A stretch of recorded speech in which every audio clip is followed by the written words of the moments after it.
Hello, traveler, and welcome to the Tooth and Nail. What? Did you think this was the Celestia Vista? Or maybe the Yawning Portal? You're in the wrong district for that, buddy.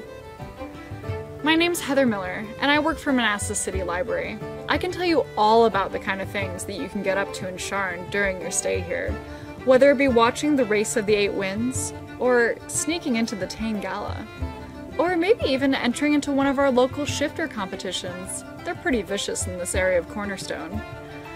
Well, judging by the look of you, you're gonna need to have something a little bit stiffer than this because of whatever dungeon you just got out of. Before we heal you up, here's a disclaimer. If you just started adventuring, keep the gin out of your drink. And yes, Mix, I'm a 96-year-old elf. I mean you too. If you're a hardened adventurer, don't try sky jousting after you've had one of these.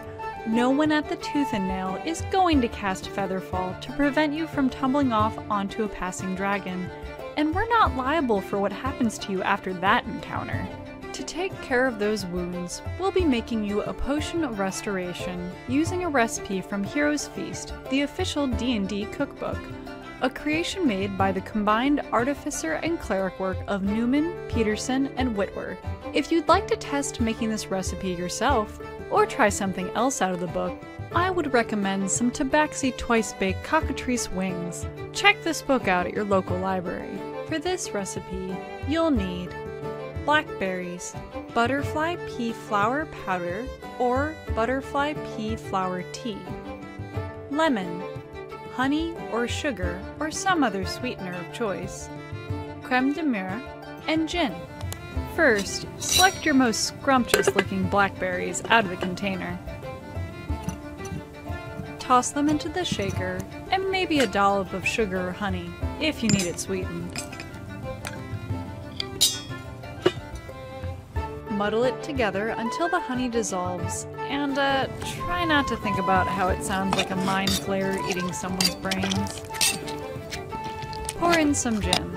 I like to make mine extra strong if I've had a particularly difficult fight, though you might want to lighten it if you had a run-in with said mind flayer.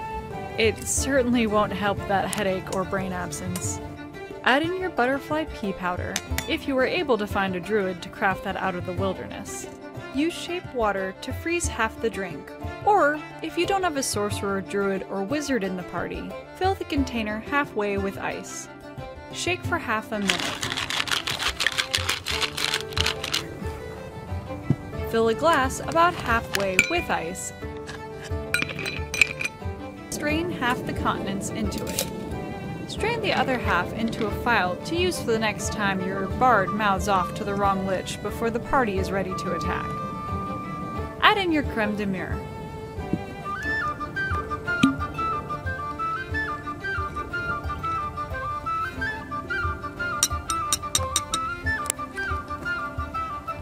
Ask a friend with good finesse, maybe your rogue friend over there, to make some lemon twists so the potion looks more appealing.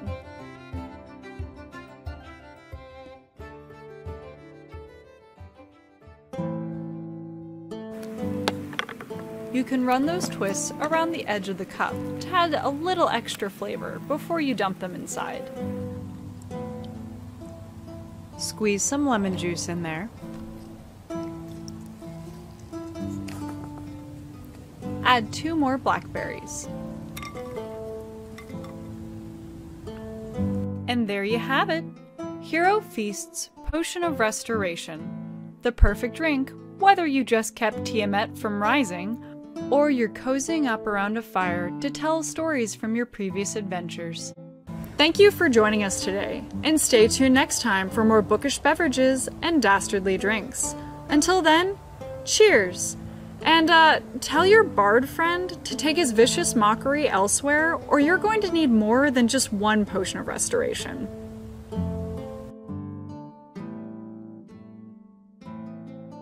Please remember, all lycanthropes, shifters, steeds, and familiars are welcome at the Tooth and Nail. Thank you!